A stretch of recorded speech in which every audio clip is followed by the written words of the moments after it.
Amigas, amigos de Ultimátum MX, ¿cómo están? Muy buenas tardes, Alejandro Moguel. Buenas tardes, muy ¿Listo? bien, Listo, hay que listo, hablar, listo, vamos. Oye, este tema que llevas, llevas en acá entre nos, se hacen pasar por mujeres indígenas, gays, sin serlo, respecto ya, no solo pues a las instituciones que al final del día yo creo que se prestan, respecto a la gente, a la sociedad. Estaba leyendo lo que abordaste y esto surge a partir de ese tema viral de la cuñada de la senadora Cecil de León Villar. Ese es un caso que apenas ayer se destapó, Sí. pero hay antecedentes y Hay eso más. es lo que hay, muchos más antecedentes. Sí. Iniciamos con tu columna, mi querido Alejandro Moguel, porque realmente es indignante lo que hacen estos. Sí, verdad que cada vez nos impresiona más qué tantas cosas pueden hacer algunos políticos, no todos desde luego, con tal de tener un cargo de elección popular, un cargo administrativo, lo que sea, ¿verdad? Entonces, sí han ocurrido ya estos tres casos que estoy citando en el título de la columna, ¿verdad? Sí. Hay quienes se han hecho pasar son hombres, son heterosexuales incluso, y se hacen pasar por mujeres con tal de cumplir con una cuota de paridad, que los acepten en registros, que vayan a campañas, que ganen y vayan a usurpar un lugar, ¿verdad? Ya ha ocurrido con indígenas y bueno, pues lo más reciente es lo de Chiapas, pero ya hubo otro caso en Oaxaca, creo hace como 2 años, Sí. en donde un hombre se autoadscribió como trans, imagínate. Sí. Y después lo descubrieron los mismos miembros de la comunidad gay, se dan cuenta que Claro, no son de ese sí. grupo. Y mucho menos para que lo represente. Y va para que lo presente, Bueno, si también. quiere ser, pues es su problema. Es un ¿no? problema. Bueno, Sí. efectivamente hay un caso muy sonado, porque también hace poquito, de un presidente electo de Charapán, allá en Michoacán. Se llama Rubén Torres García, candidato del PRD a la presidencia municipal de ese lugar. Sí, fingió ser mujer sin serlo. Tenían que cumplir la cuota de la paridad de género y se le hizo muy fácil, ¿verdad? Se autoadscribió porque eso es lo que uno hace. Bueno, luego dice, se declaró la invalidez de la elección del ayuntamiento de Irimbo, en Michoacán también, por haberse acreditado violencia política en razón de género contra una candidata, dice. Y es que el candidato del PRD, quien habría ganado la contienda en la elección del 2 de junio apenas, cometió fraude, pues se postuló como mujer sin serlo. Es el caso de Rubén Torres. Ese es el caso. Uno y son dos en Son Michoacán. dos en Michoacán, exactamente. Oye, pero el que tienes aquí es Rubén Torres. Sí. Ojalá producción nos pueda hacer el acercamiento. De la foto. Sí, de la foto. Oye, ni el rostro, Ni ni la facha. carota le ayuda. Ni facha tiene. De veras, bueno, pero aparte, ahí por andar fingiendo ahí, de veras no van a ser señoras lo que está buscando. Sí. No se vale. Sí, hombre. Hay Ahora, unos con el caso de. sí, hay otros casos aquí, mira, dice, todo esto surgió a partir de que el INE, ya viste que estuvo exigiendo que hubiera paridad en géneros, ¿verdad? Sí. Que si había 8 elecciones, 4 y 4, y que si habían 9, como fue el caso de las elecciones para gobernador, tenían que ser 5 mujeres, o sea, no 5 hombres, Sí, 5 cinco. mujeres. Entonces, ahí volvió este asunto, en donde, por ejemplo, dice, hombres cisgénero, mira, ya vamos a tener que ir acostumbrando a esos términos también. Cisgénero son aquellos que se identifican con el género que les ha asignado al nacer. Es decir, si nacen varones, ellos siempre van a mostrarse como varones, aunque tengan preferencias sexuales distintas. Pero si él dice, yo soy varón, me voy a registrar, y si cumple con los requisitos, ahí se va, no importa su preferencia sexual. Y aún también cuando sean mujeres, ¿verdad? Sí. Entonces, pero en algunos casos ya fingieron sexo femenino o parte de la comunidad lésbico gay. Dice, otro de los casos es Michoacán también. Cristian Moisés Gutiérrez Ramos, aspirante a la presidencia de Penjamillo. Este fue por la coalición PRD y el PES, el Encuentro Solidario, ¿verdad? Dice que en su registro se declaró como mujer y como integrante de la comunidad lésbico-gay, situación que también podría resultar negativa. Ahí no lo han impugnado, ¿verdad? Luego hubo otro caso de un candidato del PAN, esto allá en Guerrero, ¿no? Él se autoascribió como indígena, se llama Óscar Daniel Martínez Terrazas. Sin embargo, en la comunidad se dieron cuenta los indígenas y fueron y reclamaron. No conocemos a ese señor, porque para comprobar que está diciendo la verdad, les tienen que dar un oficio ahí en la comunidad indígena de que has estado haciendo trabajo, aunque no seas realmente indígena. Pero en este caso dicen que ni ahí en su rancho lo conocían como indígena, ¿no? Y pues el más reciente es aquí de Chiapas, ¿verdad? Ya detectaron María Teresa Campos Flores, activista en defensa de los derechos de la comunidad lésbico-gay, fue bajada, ya estaba en la lista, fue quitada de la lista, y fue colocada Sahara Munira José Flores, cuñada de la senadora Cecil de León, que ahora ya es vicecoordinadora del Senado de Morena. Dice, es decir, María Teresa Campos Flores se hizo pasar como miembro de la diversidad sexual sin serlo, porque además está casada con un hombre heterosexual, y eso es público y notorio, ¿no? ¿Cuál es el asunto aquí? Bueno, ese es un tema muy duro, como tú decías, es ofensivo para la sociedad que quieren engañar, ofensivo para los grupos a los que tratan de suplantar, y debería ser indigno para ellos mismos, pero no tienen dignidad, no tienen nada, ni una pizca de moralidad, claro, de dignidad. Y muy importante es que los agraviados o agraviadas lo denuncien, porque si no lo denuncian, ahí se van a filtrar, se van a quedar. Sí. Bueno, pues acá tenemos dos casos en el tema de los indígenas, Roberto Rubio Montejo y Humberto Pedrero. Nadie se quejó. Entonces también los indígenas de esos municipios, como es el caso del que comentas, el del PAN, sí, el del PAN en Guerrero, sí, que reaccionaron. Bueno, ¿cómo nos va a representar alguien que no es de nuestra clase, en este caso los indígenas?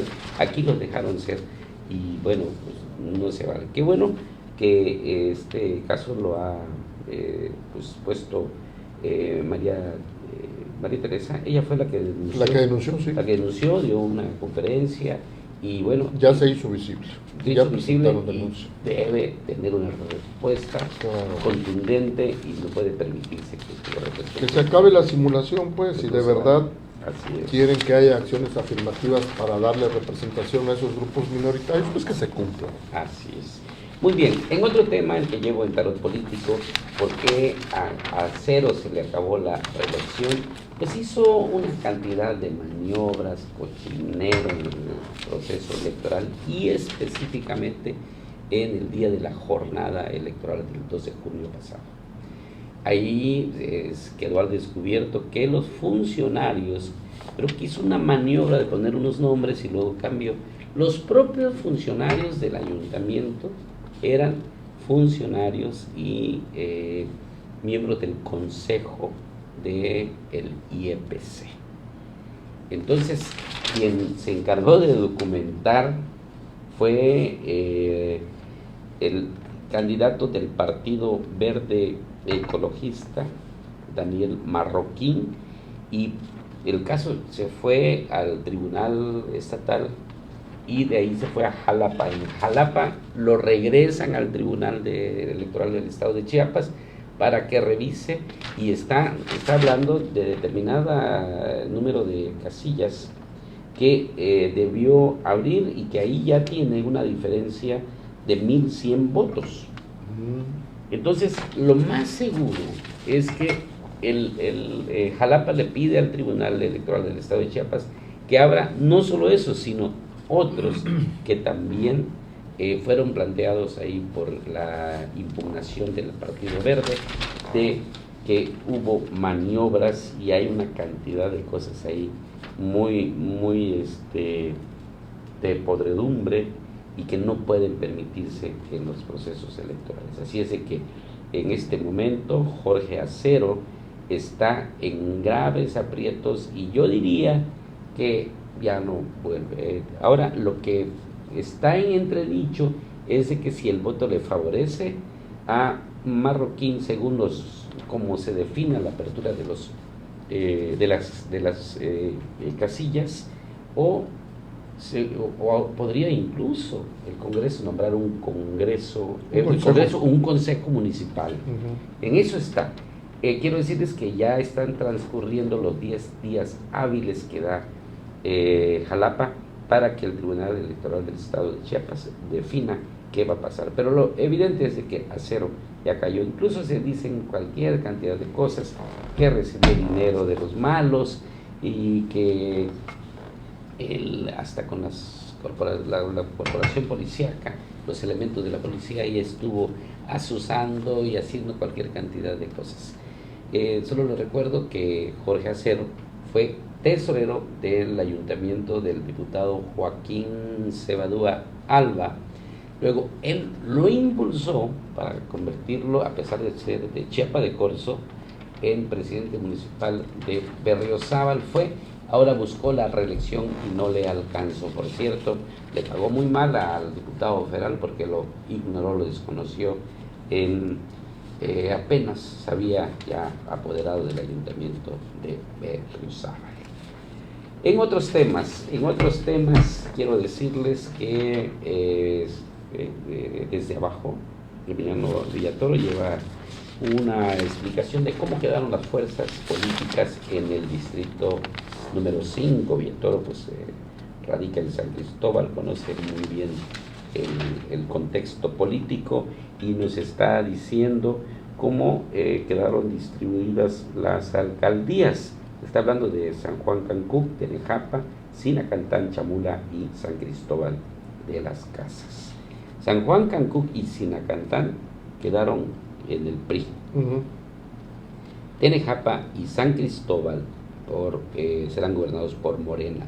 Chamula, el Partido del Trabajo, que hemos conocido, haya estado en un debate legal en las impugnaciones. Así es de que él nos habla de la conformación política. Habría que revisar cómo será esta correlación de las fuerzas en la región de los Altos. Así es que interesante el dato que nos dice Emiliano. Es importante porque son comunidades indígenas que tradicionalmente eran priistas. Sí. Entonces fueron cambiando poco a poco de preferencias partidistas y en algunos casos resolvían sus problemas, diferencias políticas a balazos, pero ahorita se ve que ya los indígenas han ido aceptando otras siglas y ahí se fueron metiendo ya los que antes eran oposición, a ver cómo pueden interllevarse, intercomunicarse, relacionarse. No vaya a ser que si antes peleaban porque unos ganaban los ayuntamientos y tenían regidores de otro partido y no los dejaban entrar ni a sesión. Entonces yo creo que lo importante ahí es la convivencia política, ¿verdad? Así es correcto, muy bien. Ricardo del Muro dice: aplanadora legislativa de Morena tiene tufillo priista. Me gustó el término que utiliza, como ya sabemos. Morena tiene el 73% en el control en el Congreso, en la Cámara de Diputados Federales. De 500 diputados, 364 lleva Morena con sus aliados, el Partido del Trabajo y el Verde Ecologista. Y solo recuerda que en el gobierno de Miguel de la Madrid obtuvo esa hegemonía, ese control del orden del 74%, uno más, es decir, que Morena parece lo del PRI. Sí, exactamente. Lo hay. Y por su lado, Eugenio Hernández Sazo, en Democracia Virtual, él conoce muy bien al presidente aún, Andrés Manuel López Obrador, que radica, por supuesto, en Villahermosa, Tabasco, y dice que solo un lunático puede irse con la conciencia tranquila, se refiere a sus paisanos. Y dice: es una fantasía, un informe alucinante, y desde luego aborda el tema del tema de salud, que estamos mejor que en Dinamarca. Por ello es que escribe en estos términos el buen querido Eugenio Hernández Sazo. Y por cierto, comenta que en Tabasco ayer circuló un video donde se aprecia un gigantesco camión de mudanzas salir de la Quinta Grijalva, pues donde se infiere que el gobernador Carlos Manuel Merino Campo está sacando sus pocas pertenencias que ahí tenía. Suele ocurrir. Allá hay, el relevo es el 1 de octubre, ya está más próximo. Sí, es ya inmediato. Javier May será el futuro gobernador de aquella entidad. Y finalmente, pues les comento que tenemos el gran honor y gusto de que esté en nuestras páginas un artículo de Manuel Cepeda Ramos, el queridísimo Manolo Cepeda, y muy conocido en Chiapas, pero además es un hombre de letras, y hoy escribe El ilusionismo guitarrístico, la magia resolutiva de las 6 cuerdas, hacia una apología de la transcripción. Y dice: no voy a hablar de barbaridades nacionales que pueden eternizarse para vergüenza nuestra y de los que vienen, ni de malabares, mucho menos de incoherencias e inexactitudes, ni medias verdades y megas mentiras. Mejor voy a escribir de lo que es la guitarra. Es la presentación de un libro de Alfredo Sánchez, académico importante de la Facultad de Música de la Universidad Veracruzana. Así es de que muchas gracias a mi querido amigo, hermano Manolo Cepeda por pues compartirnos su artículo, que es en el ámbito cultural. Saludos a Manolo, hasta Veracruz, ¿verdad? Hasta Veracruz, un señorón. Así es. Hermano de la Cepeda, que en paz descanse. Finalmente, permítame cerrar. Oye, ¿qué artículo de Pepe Molina Faros? Sí, es casi un ensayo muy bien elaborado. Está hablando, quiero anunciarles que le pedí y él gustosamente aceptó estar con nosotros el próximo lunes para que nos abunde sobre el libro que escribió, el Sabinal, y a este artículo nos gustó. Pues habla de Carlos Morales, que hay personas que se caracterizan siempre por tener calma interior y exterior, pero Carlos Morales, dice, es un político volcánico, impetuoso, apasionado de su tierra, no se dobla ante situaciones brutales y brutalmente adversas.